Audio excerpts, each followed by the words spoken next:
I just think it's important for me as a Black plus size woman to showcase that these labels that society puts on us is not a representation of who we are. And so, you know, with women, just women in general, we're seen as, you know, not capable. And with plus size women, it's we're lazy or we're not worth it. And I just want my representation and my page to showcase that this is what a successful Black woman looks like and this is how she does it.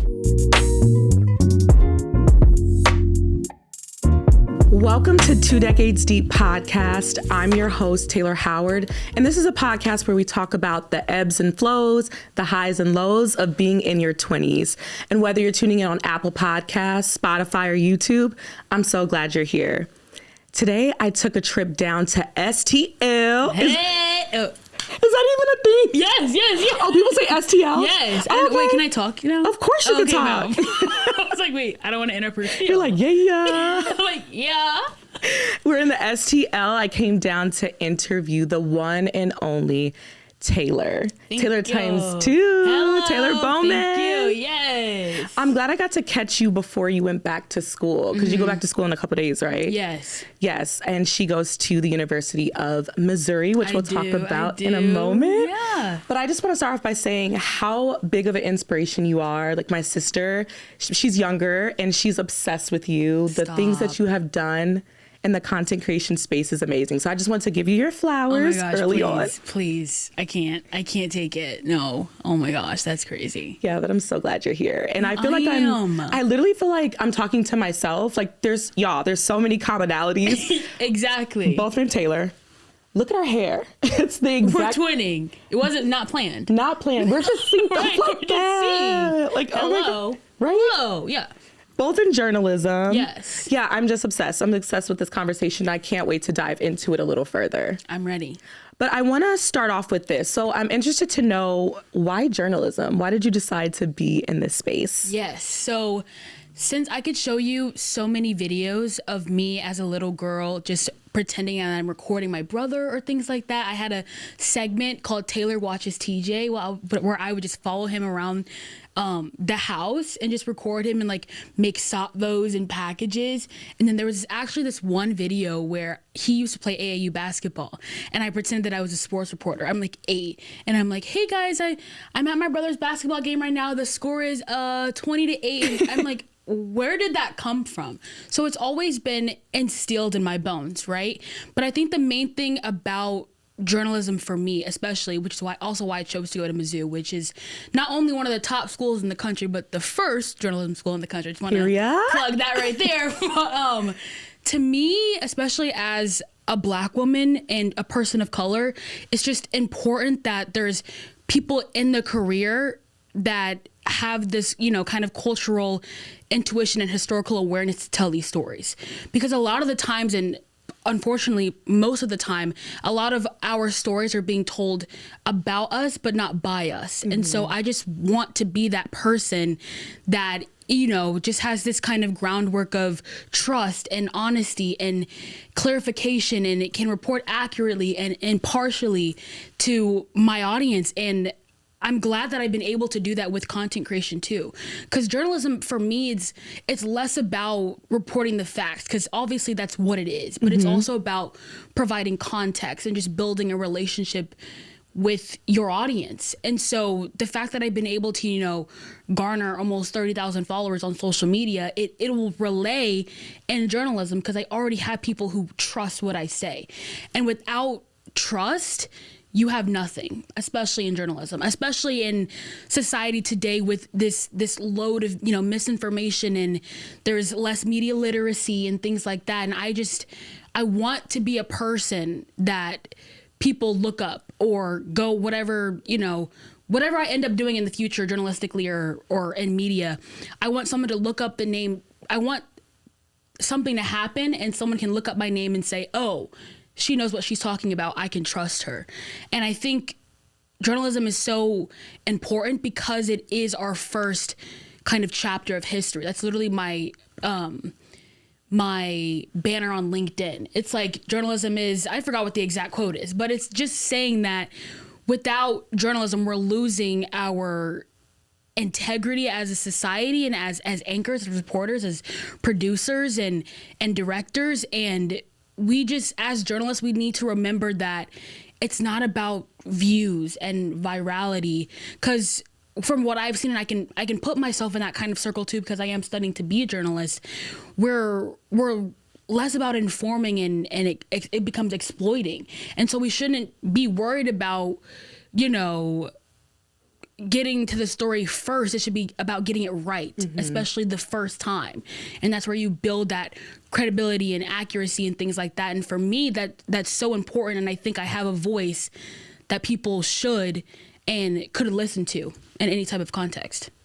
Absolutely. I had a similar motivation to go into the journalism space too. Yeah. Like, I didn't see a lot of representation. I mean, you saw people in talk show spaces like Oprah Winfrey, but there wasn't a lot of people of color, especially women of color. And I actually looked up a statistic before we got here, and 6% are Black journalists in the US, and only like 2.62 journalists are Black women in the United States. So the amount of effort and motivation that I had to be in these spaces for representation alone, but then also for people to trust me, I had a very similar sentiment as well. Yes, no, exactly. And the sad thing is those percentages don't necessarily surprise me. Yeah. It just makes me want to do it even more. And like you were saying with representation in the media, and representation to me, it's less about visibility, but also more about translation too. Like, I just want to create a space where I'm not necessarily speaking for Black women, but creating a room for us to thrive together. And I think it's important to think that way, because a lot of the times we're expected to, if we're not expected to be in the room, we have to open the door ourselves. Then once we get in the room, we're already met with doubt, but they also want us to see if we can succeed, but they're expecting doubt at the same time. So the juxtaposition is really confusing. But then it's also, you want, Black women in media and reporters and anchors and things like that to showcase that, though, there are these stereotypes and mischaracterizations and times where our experiences are misunderstood, that there's someone out there that says, I see you and I hear you and I value you. And if I can be that person, whether it's on TikTok or whether it's on a 6 a.m., anchoring slot, then I'll do that. And I would be honored to do that too. Yeah, we're going to talk about all the representation and creating spaces in a minute. Yeah, but I want to wind it back a little bit. Got you. So you have been at the University of Missouri for 2.5 years or 3 years at this point? 3.5 years, right? Yes. 3.5 years. You're like, junior year, spring semester. Yeah. Yep. 3.5 years. Yeah. You're like, I trust you, whatever you say. Yes. But we do have a high school audience. So I want to know, you talked about Mizzou being the first and the #1 journalism school in the United States. Yeah. But why Mizzou? And can you talk about the application process and kind of how you decided to ultimately choose that school? Yeah. So it's kind of funny, because I only applied to, I think, 5 schools, and I always knew that Mizzou was the top or the top 2 because of their journalism program and because of the Missouri method. And so what is the Missouri method for those who aren't familiar? Yeah. So the Missouri method is basically the curriculum for journalism students. And they teach you everything from audio to print to video to doc to photo. I think, did I say photo? Well, yes. And they just have this way of, giving you hands-on learning. So Mizzou is the only school in the country that has a newsroom where students can work there, where they can work there, but just really get that hands-on experience. They have that the same with the audio. I have that the same with photo and magazine and things like that. So the Missouri method is really just that hands-on experience that a lot of universities don't have. And so that's how I knew that Mizzou was the choice for me, because it carries weight. I have so many, mentors from Mizzou who have graduated, and professors who have told me that they have recruiters coming to them saying, okay, give me a pool of students, just because a journalism degree from the University of Missouri says you know what you're doing. And that's exactly what I wanted. And I think it's also another reason I also went to Mizzou is it's close to home, and I love home. I love my family. And so that was a plus. With journalism, I said, if this is what I want to do, if I want to be a journalist that carries weight, then this, BA from University of Missouri is what I need to go after. And so that's what I did. And let's talk about your program now. So you kind of have skin in the game at this point. You kind of know what the journalism program entails at Mizzou. Can you talk a little bit about maybe some of the challenges being in the journalism program? Yes, for sure. So the biggest challenge about, like I said, it's one of the top journalism schools. It's the first. The pool of people you're working with and in class every day with is from your freshman year, you're basically in the same class with the same people over and over again, especially in your emphasis. So Mizzou has different emphases where there's broadcast, television, then there's stratcom, there's social media audience strategy and things like that. And I'm broadcast. So I'm in the newsroom a lot of the time. I'm doing a lot of these focus-based classes, and the pool of students, it can sometimes, a lot of the students, or at least for me, I'm speaking from, my own opinion, but it's very pretentious and it's ostentatious, and it's like not everyone, but a lot of people act like they know everything, and then they push that on you if you don't know everything. And so that's where my biggest challenge came from. Okay, I need to advocate for myself. It's not wrong to, ask for help. I want to make that clear. Like you can ask for help. You can advocate for yourself. That doesn't make you weak. It just makes you knowledgeable of your needs. And I think the main thing with that, especially, being a Black plus size woman, people already expect you to not know what you're doing. And so in that type of sense, especially, for example, in one of my classes, it was my sophomore year class, which is the first class you take in the kind of television broadcast pathway, if that makes sense. And that was it's a 4-hour class. And so we all had separate beats. And a beat is in a newsroom or, a newspaper where you just report on a specialized topic like law or sports or things like that. So we got to choose our beats, and I chose marginalized communities. So in that certain beat, I got to report on Columbia, things happening in Columbia that affected marginalized communities, whether it was a positive or negative way. And I had a classmate in that beat in my group.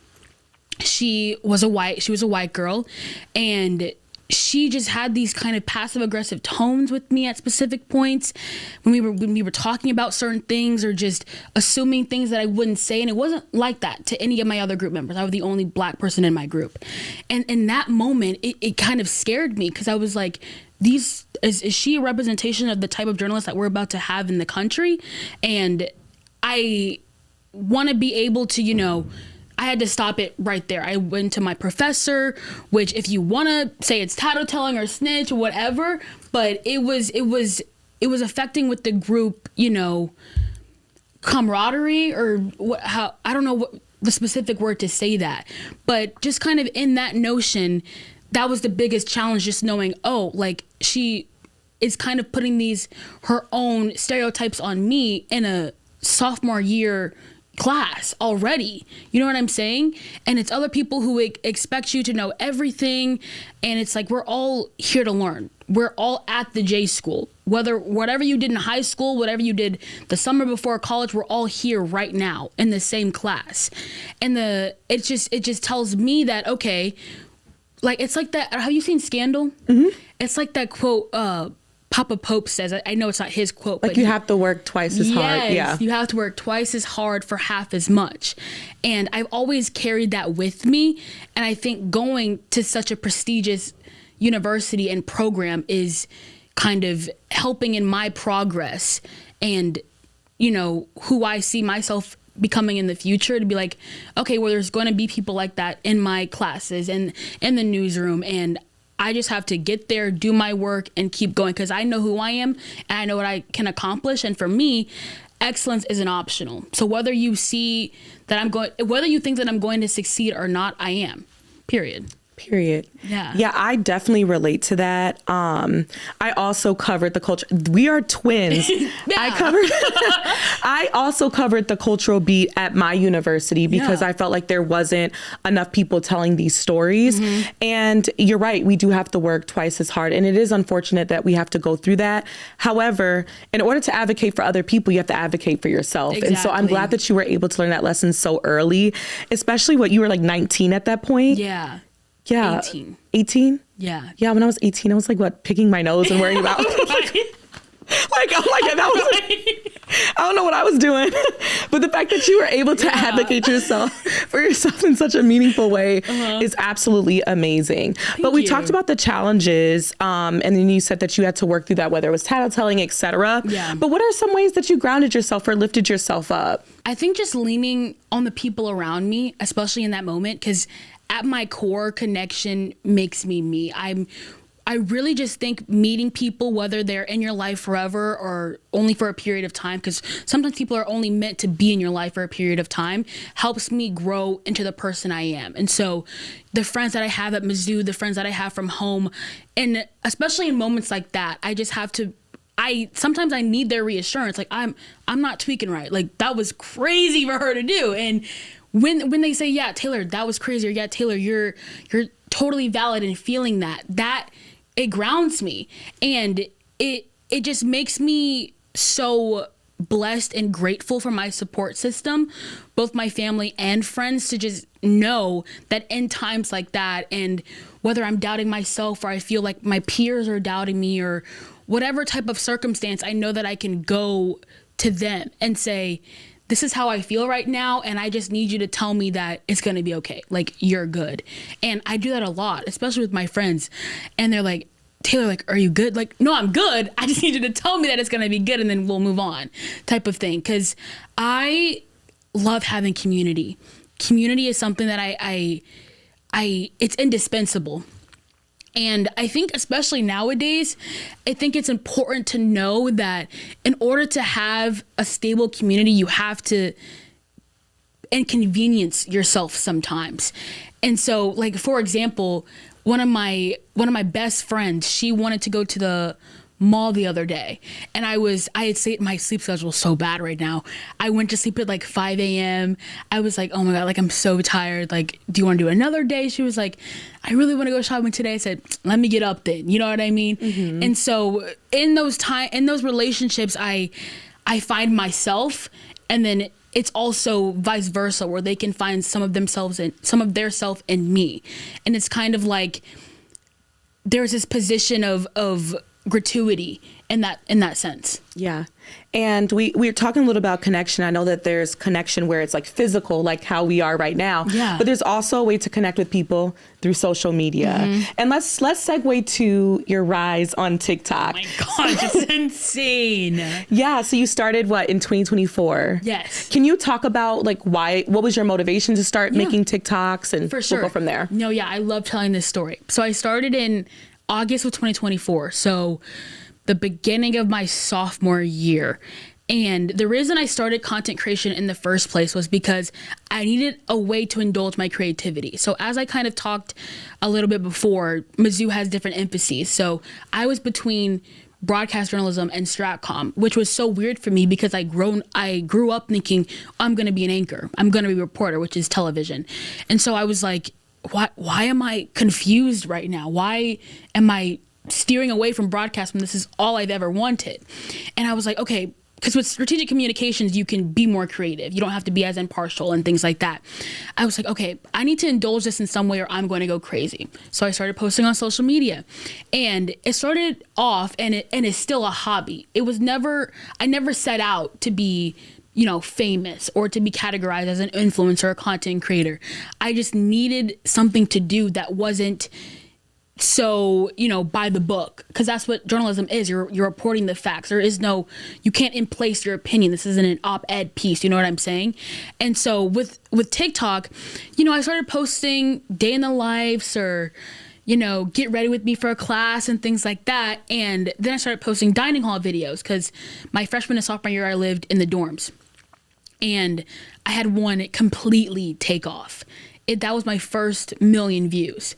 And I said, oh, maybe there might be something like here that I didn't see. I might have just did something. Right? Hello, clock. But I was like, there might be something here that I had no idea would have, in a million years, that it could actually be something. But I also, in that sense, knew that God gave me a purpose to be a storyteller. And so when it started working out, it wasn't this confusion of why. It was just, for me, just more of like a why me, even though I knew that I've always wanted to be a storyteller. That's why I'm in the journalism program. And so with TikTok, and then my page started to grow, because August 2024, I hit 10,000 followers in March of 2025, or the end of February. And then I just kept growing that entire year. So 2025 was huge for me and content creation, because I hit 10K and 25K in the same year. And with social media, I just find it a privilege to be able to connect with people who I don't know. You know what I mean? There's 27,000 people now that I don't necessarily know on like a tangible level, but I have this just admirability and connection with them, that they find something in me that's admirable or funny or relatable. I actually got this DM the other day, and it was from an 8th grader, and she was like, her name was Jewel, and she said, "Dear Taylor Bowman." It was like a letter. I was like, oh my God, like, don't make me cry, Jewel. It's like, Jewel, please. And it was like, you inspire me so much, and your realness and truth and your confidence, it makes me want to be confident, and I hope you succeed in all your dreams and things like that. And I was like, wait, sometimes I have imposter syndrome, because I'm like, I'm actually affecting all of these people, because when I post, it's kind of like a post and throw my phone type of thing. You know what I mean? It's for me, I detach sometimes, and I don't realize that, oh, some people come into my page for a laugh when they're feeling sad or things like that, or just for a sense of relatability. And so social media has given me something that I eventually wanted to build and will continue to build with journalism, but I have my foot in the doorstep of what the kind of, truth and connection and just relationship with an audience that I want to build. And it's even like sitting here, like, it's mesmerizing, really. You have done such a phenomenal job with your platform. And I feel like your main demographics, which are college students, they're able to see themselves in you. But something that really stands out to me is you always say you're your own niche, and you have carved your own lane. Can you talk about the authenticity piece, or what you bring to your content? Because I think that's such a phenomenal way to look at social media. Yeah, for sure. So the thing with me and the thing with social media and what I set out to do, I never want people to think that they can put me in a box, right? So that's why I set out posting any type of video that I wanted to, because I didn't want people to say, oh, she only, in the future, probably, she only does this type of content, so if she were to venture out, it doesn't make sense, because it makes sense for me, which is all it has to make sense for.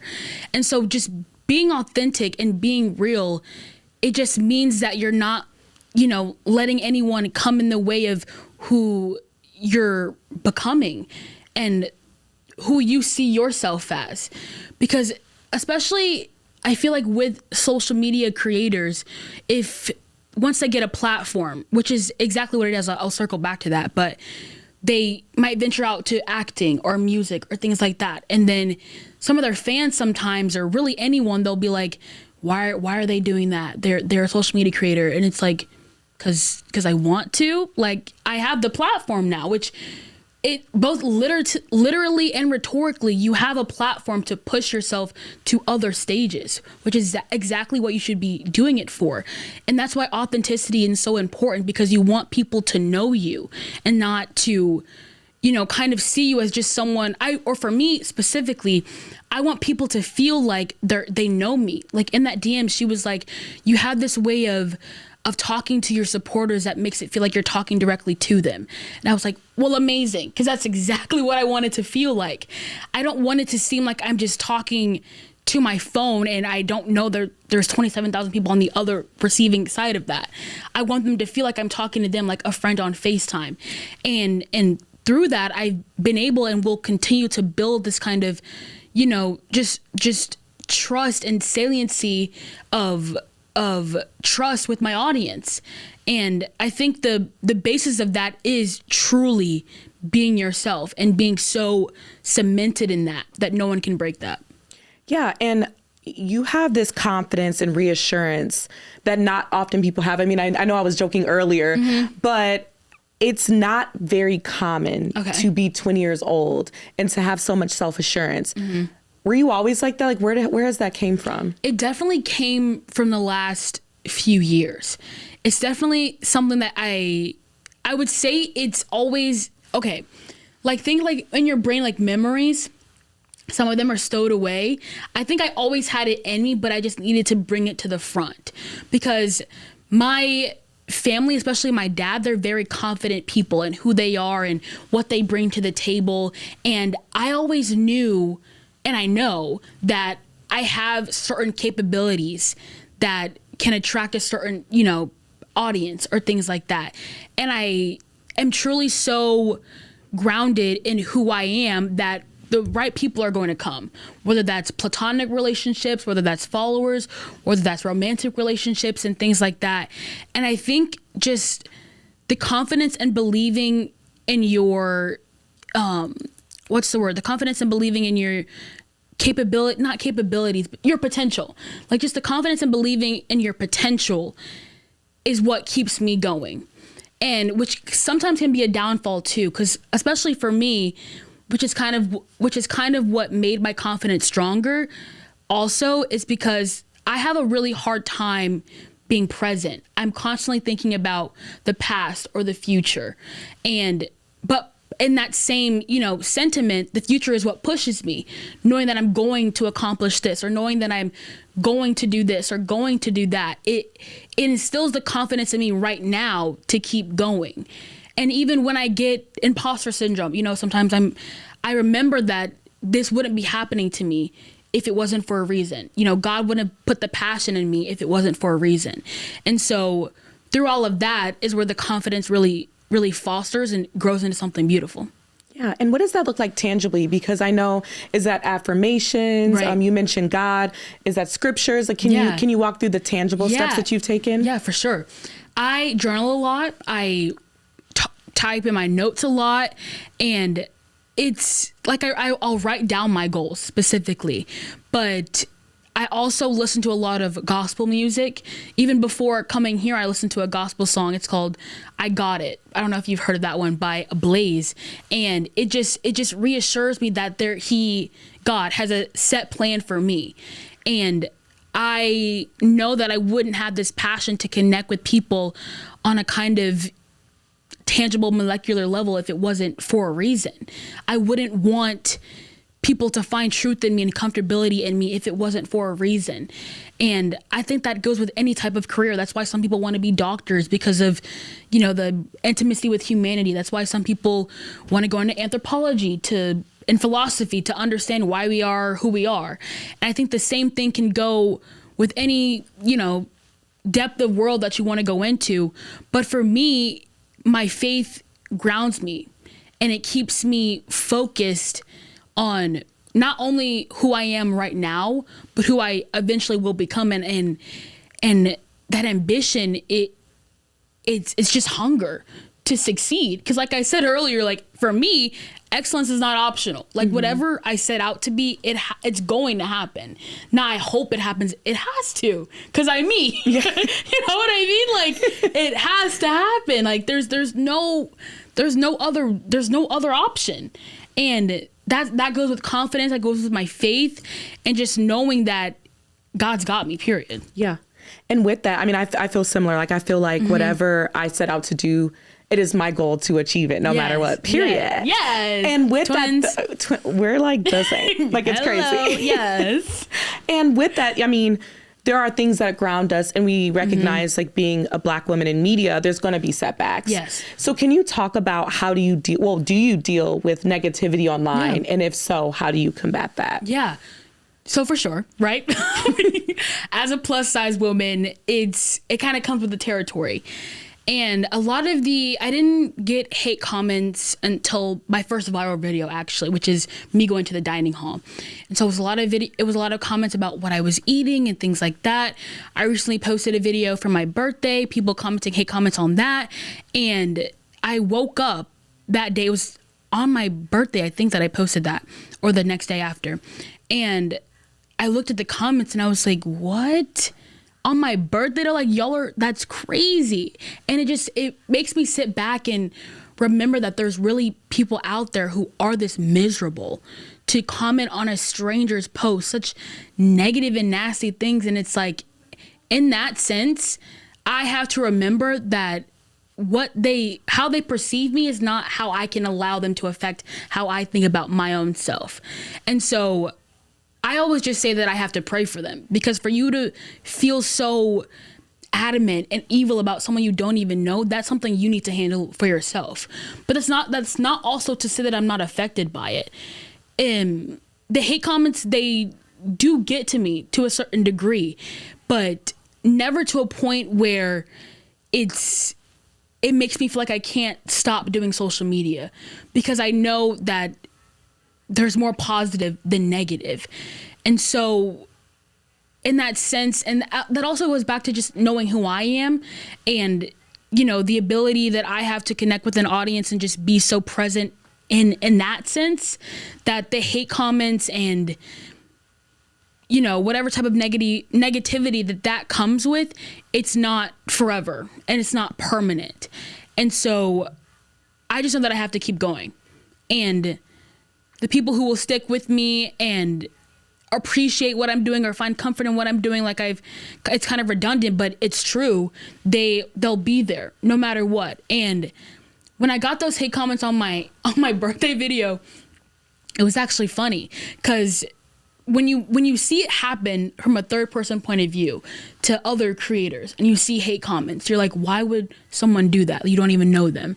But then when it happens to you, you're like, it's the same feeling, but it's different being the receiver of that. Like, wow, you guys are really losers. Like, what are you don't know me at all. Mm-hmm. You know what I mean? And people will assume things and this, that, and the third. And I'm just like, y'all have got to go touch some grass. You have to go read a book, because you can't be taking the time out of your day to comment on my post for no reason. That's what I have to think of it on that surface. Like, they just need to go touch grass, because I'm good over here. You know what I mean? Mm-hmm. And knowing that my success is affecting them, which is a them thing. And that's how I just have to separate it like that. Yeah. First of all, I'm so sorry that people can be so mean online. And yeah, that's crazy. I will never forget so I also was in journalism, and I'll never forget, I reported for the first time in my student news, and I had braids. Mm-hmm. The way I got comments, emails, people emailed me to let me know that braids are unprofessional. This was pre-Crown Act. What? This was in 2019. And then it was one of those things where you're just like, wait a second. It has nothing to do with how I'm showing up, my execution, my professionalism, but because of how I look. Yep.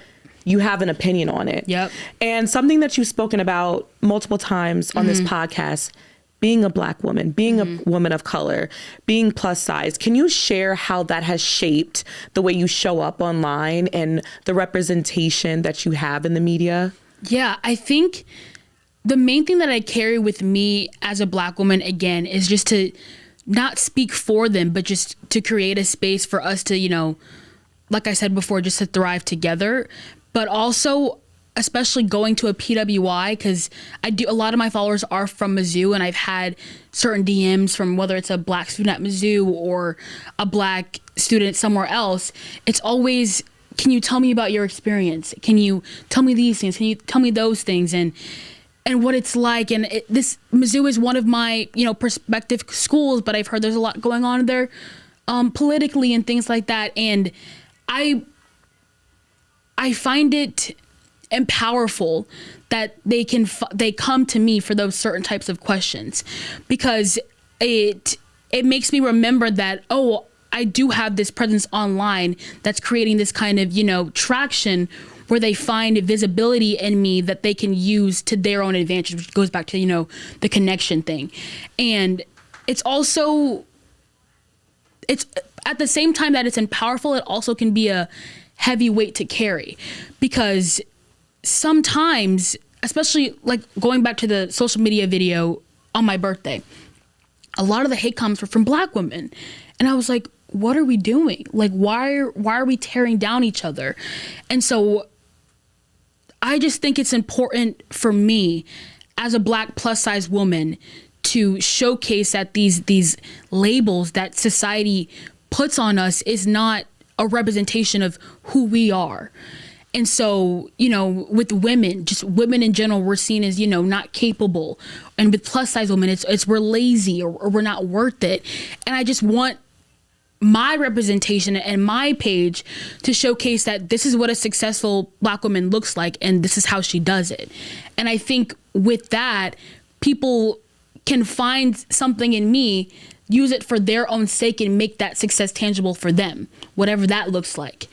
And I think it just goes to how, even though it can be a heavy weight to carry, it's one that that's purposeful.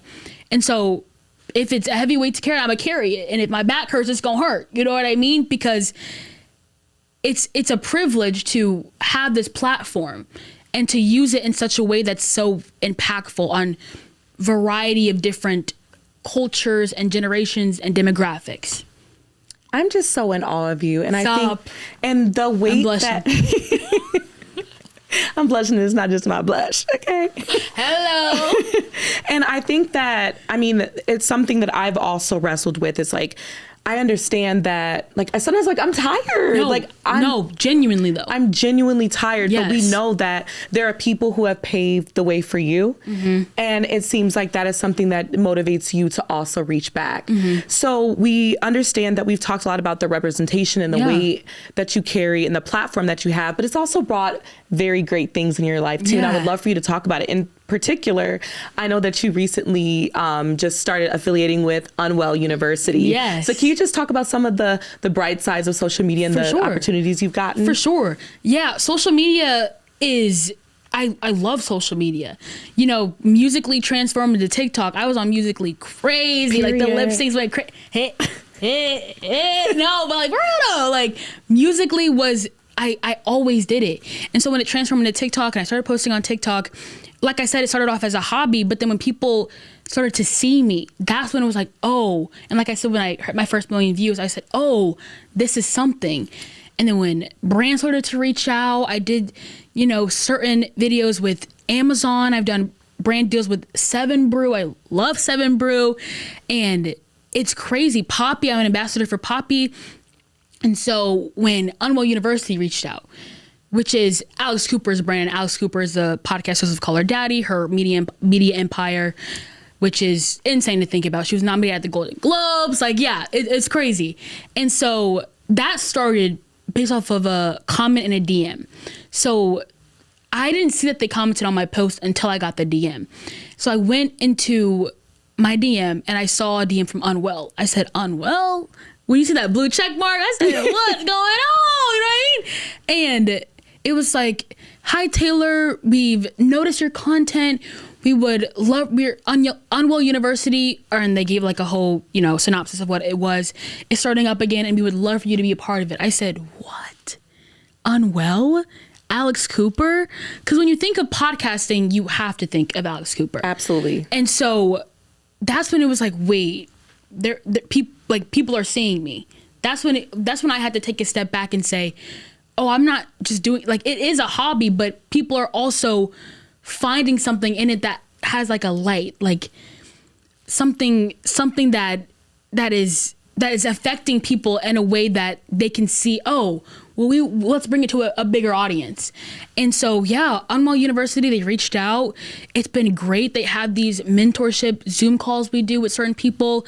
A lot of the ones they hold, I'm in class, but they hold those. We have weekly meetings. They have set such a groundwork of what a, you know, mutual benefit relationship looks like. And I love it. And they're very professional, and the girls that I've been able to meet through it, one of the Unwell U girls goes to Mizzou. And so it's just like being able to be on a bigger platform as a bigger girl and as a Black woman in media, it's just, it's amazing.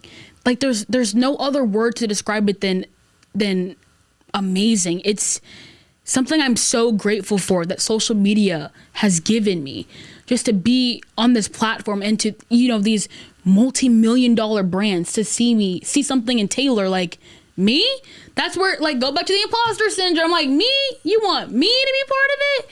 And it's like one half of, like, it's like two, what is it? One angel devil type of thing. It's like this side is like, you want me to be a part of it, and it's like, well, obviously they would want you to be a part of it, like you're Taylor, you know what I mean? And so it's just this back and forth of knowing who I am and what I can bring, and then sometimes there's self-doubt with that, but it's like, this wouldn't be working out or happening if it wasn't for a reason. I just have to remind myself that too. But social media has given me more than I could have told myself like 2 years ago. Yeah. And I love what you said. And shout out to the Zoo Life, because I listened to your podcast episode on the Zoo Life. Yeah, shout out to Sophie. Yeah, literally, she loved that. Love it. And you were talking about how beneficial it also was with Unwell to have that community, and people are genuinely supporting you and asking for jobs, asking for, like, it's beyond just content. Yes. And I think that's so refreshing to know that there are people who genuinely want to see you succeed in those spaces as well. Yes. We've talked a lot about the hard stuff when it comes to college and navigating yourself as a Black woman, but tell us a little bit about what's the fun parts about college for those who are entering college. Oh my gosh, I love college. Okay. For everyone who tells you they only tell you negative stuff about college, please get them out of your face, because I love college. It wasn't always like that though. Freshman year was something for me, and you would have to pay me $10 million to go back. But to say that, it made me who I am in order to thrive now. My community at college is amazing. I love my friends. They're hilarious. My career with, I work at the Career Center at Mizzou, which is creative too. I'm a content creator for them. I do stuff at KOMU, which is the NBC affiliate in Columbia. And there's so much of my life in Columbia that it's so formative in a way. And these are my formative years, but it just goes to say that I am so thankful for the life and, kind of just way of thinking that college has been able to give me. Truly. I love it so much. I can't wait to go back in a few days and be with my people and to take my classes. I love my classes this semester, love my organizations. I'm secretary of NABJ, president of an honor society, clock, and I love it there. And college is truly what you make it. You have to go out and do things and find people.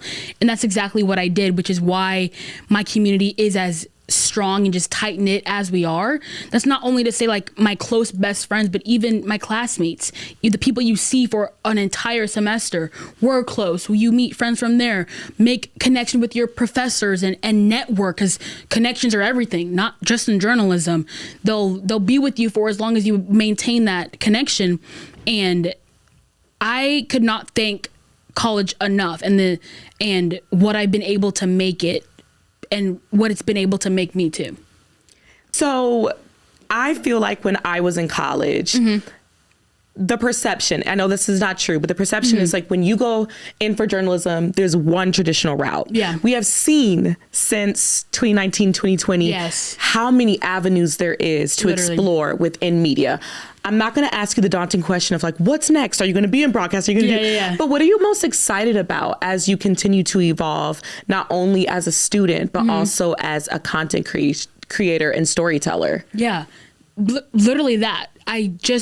What's next for me is to continue to be a storyteller, period. I have one of my favorite professors who she was in online class, but we still talk. She told me that my TikTok came up on her For You page, and she's, a a professor in the journalism school, and she was complimenting me on my storytelling capabilities. And I said, okay, the fact that someone has studied this and knows what a good, enriching storyteller looks like, it means that I have to have something, that's worth listening to, that's worth relating to.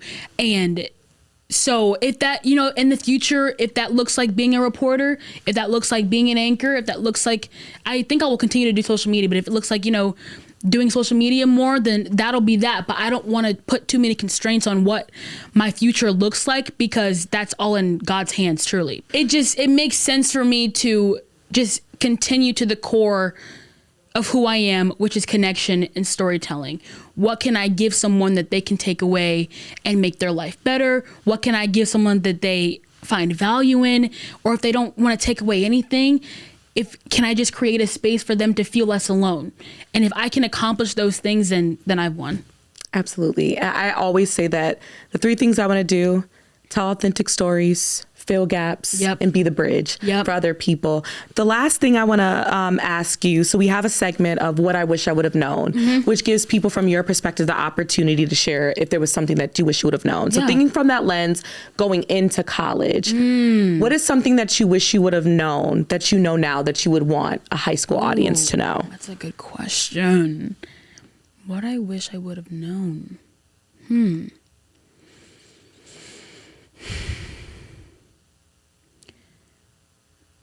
I wish I would have known that it's okay to not know. And I don't want to say anything after that. It's okay to not know, period. It's okay to not know who you are yet. It's okay to not know, all your favorite hobbies. It's okay to not know what your community looks like. You don't have to have it all figured out. That's what college is for. That's what your 20s is for. It's for you to figure out your likes and dislikes. It's for you to figure out what your boundaries are in your platonic relationships. It's for you to figure out what makes you your best you. That's exactly what it's for.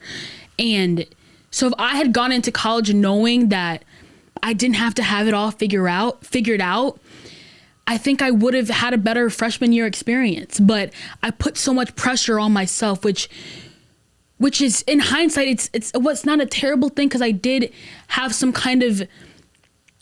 opportunities that have landed me to where I am now. But if I just took a less pressure off of that and more pressure in diving into the unknown, I would have been able to sit in the depth of, this is where I am now, and be in my own 2 feet and not think so much about the future, and just be present and be so content in who I am, and not focus on who I was, and say, okay, who I am is going to make me who I become, and I can be okay with that. That's a phenomenal lesson. And that's something that I wish I would have known as well. Yeah. I think there's this pressure going into college that this is the lane that I have to carve, and I can't segue from that. And through college and through the experience and through growing up, you realize that there's no blueprint. You just figure it out as you go. And I'm also a Christian, so I always say that while I may not know the plans, I trust and serve a God who does. Yeah, and let me not preach. Let me end this podcast right now. Hey, come on, Pastor. Cue the organ.